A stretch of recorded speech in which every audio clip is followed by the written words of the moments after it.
बिस्मिल्लाहिर्रहमानिर्रहीम, अस्सलाम वालेकुम। मेरा नाम मिर्ज़ा अकबर है। आप देख रहे हैं मेरा यूट्यूब चैनल। आज की वीडियो में बात करें कुछ खबरों की और कुछ स्टेटमेंट्स जो आई हैं। सबसे पहले बात करेंगे जी, हम मुराद सईद की स्टेटमेंट आई है कि आखिरी फैसला बहरहाल सड़कों पर ही होना है और लाजिम है कि जल्द हो। देखिए, जो पीटीआई की जो लीडरशिप है ना, अभी तो बहुत ज़्यादा कॉम्प्रोमाइज़ लग रही है, including Ali Amin Gandapur, including barrister Gohar, including Shah Mahmood Qureshi की जो फैमिली है। शाह महमूद कुरैशी की बेटी की एक स्टेटमेंट आई है कल। उन्होंने एक वीडियो मैसेज जारी किया अपने ट्विटर अकाउंट से कि उनके जो वालिद हैं वो कहते हैं कि जी उनका जो बेटा है ना वो धोखा दे ही नहीं सकता है। बड़ा ये सब कुछ बहुत सस्पिशियस लग रहा है जो भी जैन कुरैशी ने किया, जो भी मेहरबानों ने किया। क्योंकि जब उनकी भाभी को अगवा किया गया तो उन्होंने फ़ौरन ही 10-15 मिनट में उन्होंने वो कर दिया, ट्वीट कर दिया कि मेरी भाभी को अगवा कर लिया गया। फिर जब जैन कुरैशी के बारे में खबरें आई तो उन्होंने कहा जी कि 4 दिन से रब्ता ही नहीं है। थोड़ी देर बाद जैन कुरैशी की आ गई, एक वीडियो मैसेज आ गया कि मुझे अभी भी खबरें मिल रही हैं, मतलब ना तुम अपनी बहन के साथ राब्ते में हो, खबरें भी तुम्हें मिल रही हैं। और मुझे लगता है वो बैकअप प्लान में था। और सुनने में ये भी आ रहा है, बहुत ज़्यादा डिस्कशन हो रही है सोशल मीडिया पे कि जैन कुरैशी की कोई वीडियो है ताकतवर लोगों के पास। बहरहाल मुझे लगता है कि हमें ये वीडियो की सियासत से बाहर निकलना चाहिए और जितने भी लोग, चाहे पीटीआई के हों, चाहे नून लीग के हों, पीपल्स पार्टी के हों, किसी की भी वीडियो अगर लीक होती तो उस पर सियासत नहीं करनी चाहिए उस पर। या कोई भी देखे, जैसे बड़े, मैंने देखा यूट्यूबर हो, किसी टिकटॉकर की वीडियो लीक हो गई है तो सामने जी रोला डाला हुआ कि टिकटॉकर की जो है वो नाजेबा वीडियो। यार ये क्या है, क्या बात है ये? या कोई खबर है या मतलब मुझे समझ नहीं आती। और आपको बताऊं कि ज्यादातर पाकिस्तान में लोगों के, अवाम का ना इंटरेस्ट भी नहीं चीजों में है कि किसी की वीडियो लीक हो गई है, किसी की गंदी बात सामने आ गई है, ठीक है, किसी की कैरेक्टर असैसिनेशन हो रही है तो लोग बड़ा खुश होते हैं इस पे। मैं खुश इस पे नहीं हो रहा, मैं हंस इसलिए रहा हूं कि हमारे लोगों की सोच ही है। खैर, हम बात कर रहे थे मुराद सईद की। तो अगर तो आप लोग वेट कर रहे हो ना बैठ के, जैसे मैंने कल कहा था कि इमरान खान को आपकी जरूरत नहीं है, आपको इमरान खान की जरूरत है, ठीक है। तो अगर आप लोगों ने करना है कुछ तो अवाम को खुद साख्ता एक होती है ना, एक कोई इनिशिएटिव लेना चाहिए या लेना पड़ेगा। उसके अलावा नहीं कुछ होगा। जो मर्जी करके देख लो, अगर आप घर बैठे रहे तो आपके आने वाली नस्लों के भी यही मसले रहेंगे। जो मैंने कल भी वीडियो में कुछ बातें कही थी, कुछ बातें बहुत सख्त थी। बहुत सारे लोग मुझे बुरा भी कहेंगे, लेकिन वो बात सच थी, वो बोलनी ज़रूरी थी, ठीक है। अब मैं आपको यहाँ बैठ के लॉलीपॉप नहीं दे सकता हूँ कि जी बड़े अच्छे हालात हो जाएंगे, पाकिस्तान का मतलब जो है वो ला इलाहा इल्लल्लाह है और पाकिस्तान 27वें रोज़े बना था, पाकिस्तान जब बना था तो इसको अल्लाह चला रहा है, इसको अल्लाह कुछ नहीं होने देगा। देखें, एज अ ह्यूमन हमारी भी कोई रिस्पॉन्सिबिलिटी होती है। ये नहीं कि अब हम, अल्लाह पे यकीन करो, तवक्कल रखो, लेकिन अपनी कोशिश भी करो। जिस तरह आप लोग कहते हो ना, तो मैं लोगों को यही बात कहता था कि इस तरह देख, आपके सामने मिसाल है कि अल्लाह के जितने भी नबी थे उन सब की कोई ना कोई स्ट्रगल रही है लाइफ में। इस तरह तो वो भी घर बैठ के जानमाज बिछा के दुआएं करते रहते, तस्बीहें पढ़ते रहते वहां बैठ के, ठीक है। तो उससे क्या होना था? कुछ भी नहीं होना था। अल्लाह ने उनको घर से बाहर निकाला, उनसे मेहनत करवाई, ठीक है। ये क्यों? असल में वो एग्जाम्पल्स ही हमारे लिए। खैर, मूव होते जी नेक्स्ट। एक हमारी जो न्यूज़ है वो है जी, स्टेटमेंट आई है शाहीन से भाई, बहुत सीनियर जर्नलिस्ट हैं। ये तरमीम इस तरह करवाई गई जैसे किसी लड़की को अगवा करके ज़बरदस्ती दादाजी के साथ शादी करवा दी जाए और रातों रात, वरना सुबह हो गई तो लोग लड़की को वापस ले जाएंगे। ये रात की कार्रवाई इन तमाम सियासी जोकरों का सारी उम्र पछतावा, उम्र पीछा करेगी। फौजी ज़बरदस्ती तो कुछ नहीं, कुछ महीने या 1-2 साल ही की होती है।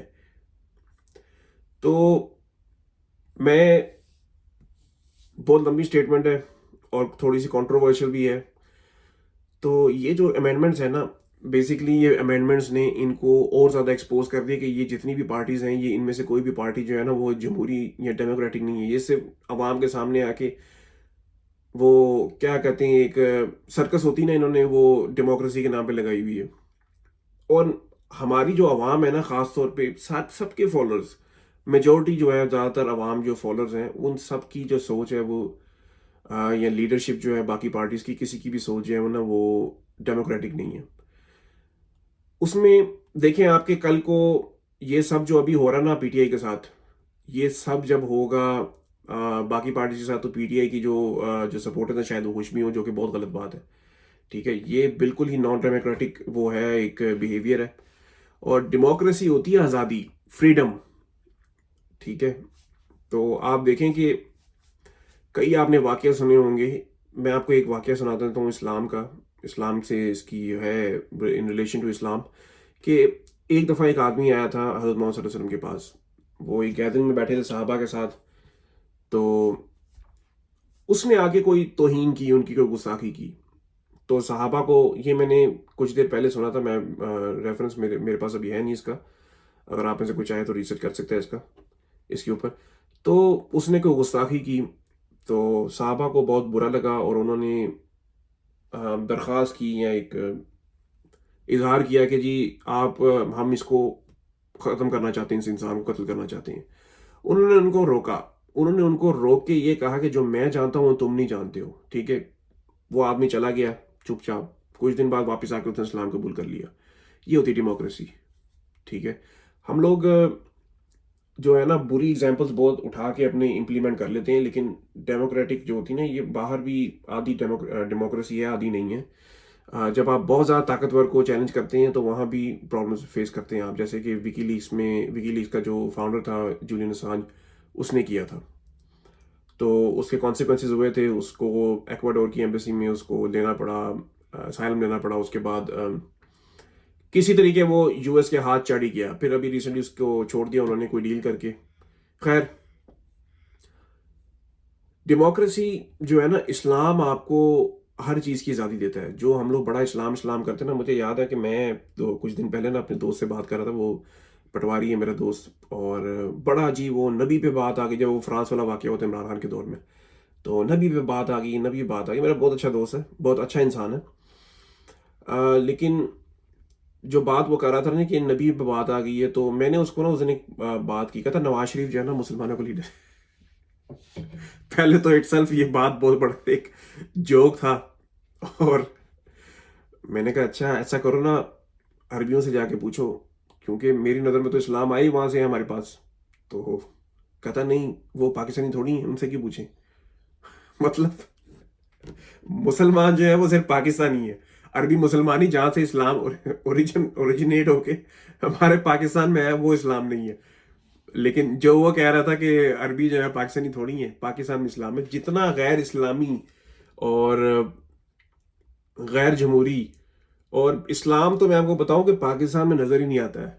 ठीक है, कोई भी आदमी आपको मतलब हमारे मौलवियों को तो एक ये आउट ऑफ द टॉपिक में बात कर रहा हूँ कि आज तक वो इसी चीज़ पे इतफाक नहीं कर पाए कि आपने टांगे की उनके, आप देखें ना कि एक बंदा जो नमाज नहीं पढ़ता है, अब आप उसके पास एक बंदा चला गया, उसके पास मौलवी के पास, मुफ्ती के पास, मुफ्ती साहब उसको बता रहे हैं कि आपकी टांगों में इतना गैप होना चाहिए, आपकी शलवार इतनी ऊपर होनी चाहिए, अपने हाथ ऐसे करने, ऐसे करने, ऐसे करने। ये मैं मजाक नहीं उड़ा रहा हूँ, लेकिन ये मैं बता रहा हूँ कि एक इंसान जब नमाज नहीं पढ़ता और वो जाएगा जब इस्लाम की तरफ, ये उसको इतना कॉम्प्लिकेटेड बना देते हैं कि वो बंदा कहता है मैंने पढ़नी नहीं है। ठीक है, तो मैंने जो स्टार्ट की थी ना नमाज पढ़नी, फिर बता दूं आप सबको कि इमरान खान को देके की थी। ठीक है, ना उसकी दाढ़ी है, ना ही वो कोई बहुत कोई दीनी आदमी रहा है। अब अल्लाह ने उसको एक रास्ता दे दिया है। तो बाकी मेरी दुआ है, और आप सब भी दुआ करो इमरान खान के लिए, कोशिश करो भाई, आवाज़ उठाओ उसके लिए। अच्छा जी, असद तूर की एक स्टेटमेंट आई है, 2 दिन बाद काजी फायद ईसा रिटायर होकर इस मुल्क की तारीख के एक स्याह जज बन जाएंगे। इख्तलाफी नोट जो कादी साहब ने लिखा है, इसमें इन्होंने अपना ओहदा घटाकर खुद को इलेक्शन कमीशन के एक लवेसी लवेसी एट पता नहीं क्या लिखा हुआ है, लवेसी एट जितना बना लिया है। खैर ये आप लोग खुद पढ़ना ना, मेरी उर्दू थोड़ी कमज़ोर है। अम, सुप्रीम कोर्ट की अंदरूनी बातें तक इस इख्तलाफी नोट में लिख डाली हैं। कादी फाइल ईसा तो आपको पता है साइको आदमी है। ठीक है, और जैसा कि देखें, कादी फायद ईसा के ना कोई इंटेलेक्चुअल लेवल तो है कोई नहीं। वो जाके जिस तरह कल मैं आपको बता रहा था कि जी अच्छा मुझे तो पता नहीं आनी तरह मीम हो गई है, मतलब इतना। एक चीफ जस्टिस है जिसका पूरा रिलेशन ही उसकी जॉब का आइन से, जो कॉन्स्टिट्यूशन ऑफ पाकिस्तान है और लॉ से है, उसको पता ही नहीं कि उसमें तरमीम हो गई है। मतलब ये क्या है? ठीक है, अब इस बंदे को हम क्या साइको कहें, क्या कहें, ज़हनी तौर पे माजूर है, क्या है? खैर, नेक्स्ट पे मूव होते हैं जी। बाबर रवान की स्टेटमेंट आई है, पीटीआई के लीडर हैं, रहनुमा। अदलिया में तरमीम के बाद अब जजों के अच्छे या बुरे होने की रिपोर्ट मेरे गांव के हवालदार बशीर लिखा करेगा। ठीक है, समझ गया। अच्छा, बाबर रवान ने भी, मतलब ये भी गायब हुए हैं बड़ी देर से, और बड़ी देर बाद इनका स्टेटमेंट आया। बाबर रवान, जैसे आपको पता कि पीटीआई, सॉरी, इससे पहले पीपल्स पार्टी में थे और वकील रहे हैं बड़े बड़े अजीब से केसेस में। खैर, अल्लाह ने पता नहीं इनको राह रास्त दिखा दिया है। तो खैर, इनकी जो है ना, इन सब के जो लीडरशिप है, ये बाबर अवान की स्टेटमेंट मैंने इसलिए पढ़ी है कि इनकी सबकी जो कड़ियाँ हैं ना, वो सारी एक ही जगह जाके मिलती हैं। बाबर अवान की अभी समझ आता है कि वो जो 2018 के इलेक्शन में जो जहाज जब चल रहा था, तो लोग आ रहे थे पीटीआई में शामिल होने, वो कैसे आ रहे थे। लेकिन उस टाइम क्या था कि सपोर्ट थी, खान साहब को सपोर्ट थी, ठीक है। लेकिन इस लेवल की नहीं थी जो आज हो रही है। इमरान खान को इन्होंने इमरान खान की सीटें कम करवाई थी ताकि एक आउट ऑफ कंट्रोल ना हो जाए। दूसरा ये आप देखें कि 90s में जब नवाज शरीफ की दूसरी दफा हुकूमत आई थी, तो उसके बाद कभी भी किसी गवर्नमेंट को 2/3 मेजोरिटी लेने नहीं दी इन्होंने। तो आगे देखें, ये जो जितनी भी हो रही है ना, तरमीम हो रही हैं, ये सारी की सारी अवाम के लिए तो है नहीं। ठीक है, अवाम को तो पता ही नहीं कॉन्स्टिट्यूशन में लिखा क्या हुआ है। इवन कि मैं भी आपको बताऊं, मुझे भी अभी मैंने थोड़ा सा पढ़ना शुरू किया, हमें पता ही नहीं था कि कॉन्स्टिट्यूशन क्या होता है, क्यों होता है। हमारी जो रिसर्चेज हैं पाकिस्तान की, जितनी भी हमारी वो किताबें लिखी गई हैं, वो सब झूठ हैं जो पाकिस्तान में हम पढ़ते हैं। और बाहर जब हम आए तो लोग कहते थे कि हिस्ट्री बिल्कुल डिफरेंट थी। लोग कहते थे कि नहीं, ऐसे नहीं ऐसे हुआ था, हम कहते नहीं ऐसे हुआ था। तो बाहर आके पता लगा। तो जब आप बाहर बैठते, क्योंकि मैं यहाँ यूनिवर्सिटी में जाता था, तो मेरे इंडियन दोस्त, आज भी मेरी उनसे दोस्ती है और आज हम हंसते हैं। वो भी मुझ पे हंसते हैं और मैं खुद पे हंसता हूँ कि यार मेरी क्या वो थे, बातचीत क्या थी पहले और सोच क्या थी, और ये 2 साल पहले बदली है। खैर, अब कुछ इंटरनेशनल न्यूज़ हैं जी। वो ये हैं कि बिल गेट्स ने जो है वो कमाला हैरिस को डोनेशन दी है जी, $50 मिलियन की। और बिल गेट्स का जो नाम आया था वो जेफरी एप्स्टीन, एक सेक्स ऑफेंडर था, एक पेडोफाइल था, उसके ऊपर भी आया था उसकी लिस्ट में जो था। उसके आइलैंड पे बड़ा फ्रीक्वेंटली ट्रैवल किया है इसने, बिल गेट्स ने। और इसको वो लोग क्या कंपेयर कर रहे हैं, इलॉन मस्क को कंपेयर कर रहे हैं जेफ से, बिल गेट्स से, क्योंकि इलॉन मस्क जो है वो ओपनली सपोर्ट कर रहा है, एंडोर्स कर रहा है ट्रम्प को। एंथनी ब्लिंकन ने अपना जो है दौरा जॉर्डन का, उर्दन का, वो पोस्टपोन कर दिया है। एनिवर्सरी ऑफ अशर शरीज martyrdom. Hezbollah leader Hashem Safieddine eliminated.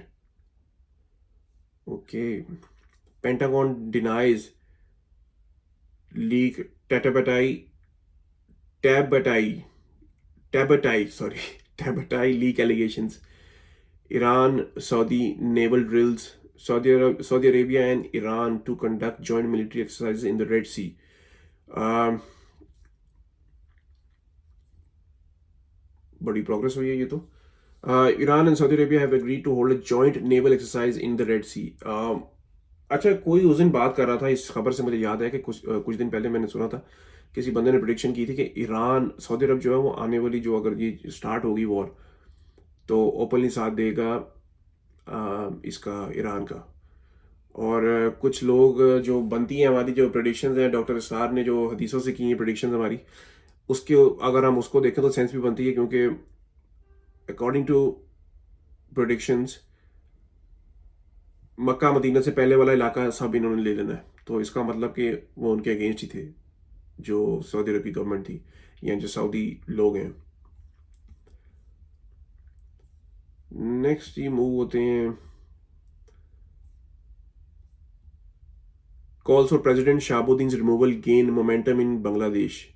दोबारा से जी बांग्लादेश में शुरू हो गए protest demanding the resignation of Bangladesh President Mohammad Shahabuddin have intensified following the remarks about former PM Sheikh Hasina's resignation. अच्छा जी, इमरान खान के बारे में मैंने एक और थी खबर तो नहीं है, ये रिचर्ड ब्रांसन ने जी कल ट्वीट किया था इमरान खान के बारे में।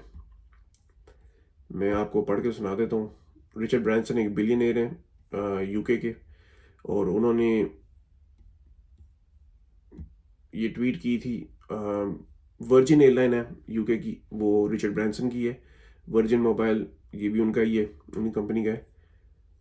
अब पढ़ते हैं जी tweet.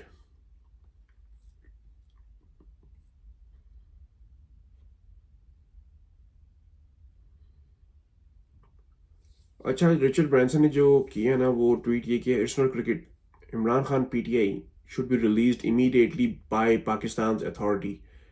His arbitrary detention cast a dark shadow on the respect for democracy and rule of law in Pakistan. ना ही डेमोक्रेसी है और ना ही रूल ऑफ लॉ है, और रूल ऑफ लॉ और डेमोक्रेसी पाकिस्तान में कभी भी नहीं रही। ये बस ऐसी ना हमें बस दिखा देते हैं कि जी rule of law, rule of law, rule of law. कोई रूल ऑफ लॉ नहीं है। ये रूल ऑफ लॉ तो पाकिस्तान में आप सोचो कि ये इंट्रोड्यूस ही इमरान खान ने करवाया है। तो इससे ज़्यादा आप क्या आप लोग करते हो? वो रूल ऑफ लॉ की जो टर्म है पाकिस्तान में थी नहीं, इससे ज़्यादा आप क्या कर रहे हो एक्सपेक्ट इमरान खान से? इमरान खान जो है ना, उसने प्रूव किया है कि वो रियल एक इंसान है जो वाकई में डेमोक्रेटिक है और एक इक्वालिटी में बिलीव करता है।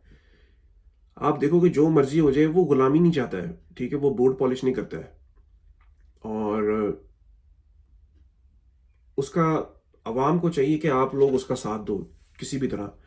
हम लोग बाहर बैठ के, बहुत सारे लोग कहते हैं जी आप तो बाहर बैठे हो, पाकिस्तान आके बात करो। पाकिस्तान आके हम ये बातें कर सकते हैं? नहीं कर सकते हैं। आप लोग कर रहे हो? नहीं कर रहे हो। हम लोग तो फिर बाहर बैठे कोशिश कर रहे हैं without knowing, without even knowing the consequences, कि हमें पता है कि क्या होगा। लेकिन उधर पाकिस्तान में तो आप लोग ये भी नहीं कर रहे हो, और आप लोग हमें बैठ के यहाँ कह रहे होते हो कि जी पाकिस्तान आके बात करो। पहली बात तो ये कि आप पाकिस्तान बैठ के क्या कर रहे हो, पहले अपने से सवाल करो, और फिर हम लोगों से सवाल करो कि जी पाकिस्तान आके बात करो, पाकिस्तान क्यों नहीं आते हो? ठीक है, हमारा कोई बैन नहीं, हमारा मुल्क है। और हम लोग ये सब बातें इसलिए करते हैं क्योंकि हमें पाकिस्तान से प्यार है। हम लोग जानते हैं कि पाकिस्तान में बहुत सारे लोग हैं ना, आप देखें, जो बाहर चले जाते हैं, उनका दिमाग खुल जाता है। वो पाकिस्तान में रह के वही बुलशिट उनके जो माइंड में फीड की गई होती है बचपन से, जो हमारे में भी की हुई थी, वो उसको एक्सेप्ट कर चुके थे। हमने भी एक्सेप्ट किया था, लेकिन जब ये रिजीम चेंज हुआ तो हमने सोचा कि यार नहीं, ये सब कुछ गलत था। और बात वही है, देखें, फौज, मुल्क भी हमारा है और फौज भी हमारी। इमरान खान वाली बात है, फौज तो है ही हमारी और मुल्क भी हमारा है। पाकिस्तानियों का कोई भी मुल्क है ना, वो आवाम से चलता है। ठीक है, ये पॉलिटिशियंस, ब्यूरोक्रेट्स, उन्होंने क्या चलाना है? ये बड़े खुश होते हैं, बेगैरत लोग हैं, और बड़े खुश होते हैं जी किस्त मिल गई है। ठीक है, इनका क्या सोर्स ऑफ इनकम और मुल्क चलाने का कोई भी है ना वो जरिया, वो इनके पास यही है कि जी किस्त ले हो जाके कोई इन्वेस्टमेंट कैसे लानी है। जी बड़े खुश हो गए, तस्वीरें खिंचवा ली हैं। ये पुरानी सारी डील्स थी जिसको ये पोस्टपोन कर रहे थे, और बड़े खुश हो गए जी कि वो आ रही है जी, आ, वो फ्राइड चिकन कंपनी एक, वो आ रही है पाकिस्तान में। उससे क्या होगा? पहले वो जो कॉफी शॉप की कंपनी है, उससे क्या आपने कर लिया है? कोई भी इंसान है, देखिए रूल ऑफ लॉ नहीं, बात वो क्या है, रिचर्ड ब्रांसन एक बिलियनर आदमी है। ठीक है, मैं आपको नेटवर्क भी इसकी बता देता हूँ अभी। ठीक है, ये रिचर्ड ब्रांसन या बिल गेट्स, ये कभी आके अपने पैसे इन्वेस्ट करेंगे? कभी नहीं करेंगे। 2.6 बिलियन डॉलर की है नेटवर्थ। ठीक है, आप इलॉन मस्क की देखें, सामने आ रही है। इलॉन मस्क की नेटवर्थ है जी $247 बिलियन, जेफ बेजोस $206 बिलियन। ठीक है, ये कभी आके अपने पैसे लगाएंगे? रूल ऑफ लॉ ही नहीं है। ठीक है, जब कोई पोलिटिकल अपोनेंट आ गया, वो आके इनका सारा कारोबार खा जाएगा। वो बिजनेसमैन लोग हैं, ठीक है, उनकी कंपनीज है बड़ी बड़ी, वो पैसे खर्च करते हैं ताकि पैसे कमा सकें। लेकिन रूल ऑफ लॉ, सारा तासीर सलमान तासीर की बेटी, फॉर्मर गवर्नर पंजाब, उसने जी एक दिन ट्वीट किया था रिजीम चेंज के बाद कि जी मेरा अच्छा खासा चलता बिजनेस था ज्वेलरी का, मुझे वो बिजनेस सक्सेसफुली प्रॉफिट में था, जो प्रॉफिट में रन कर रही थी मैं, वो मुझे बंद करके वहाँ से पाकिस्तान छोड़ना पड़ा, क्योंकि बहुत ताकतवर लोग मेरे पास आते थे और मुझसे फ्री में गोल्ड मांगते थे, डायमंड्स मांगते थे एज अ ब्राइब। तो ये हाल है। अब आप खुद सोचो कि पाकिस्तान कहाँ खड़ा है। तो आगे भी बहुत सारी वीडियो बहुत लंबी हो गई है, और अब तक के लिए इतना ही। उम्मीद करता हूँ कि वीडियो आपको पसंद आई होगी। लाइक करो अगर पसंद आई है, अगर कोई चीज़ नहीं अच्छी लगी तो आप ज़रूर इसमें मुझे बताओ कमेंट में। अब तक के लिए इतने, अपना ख्याल रखें। मेरे चैनल को भी थैंक यू वेरी मच। अल्लाह हाफिज़।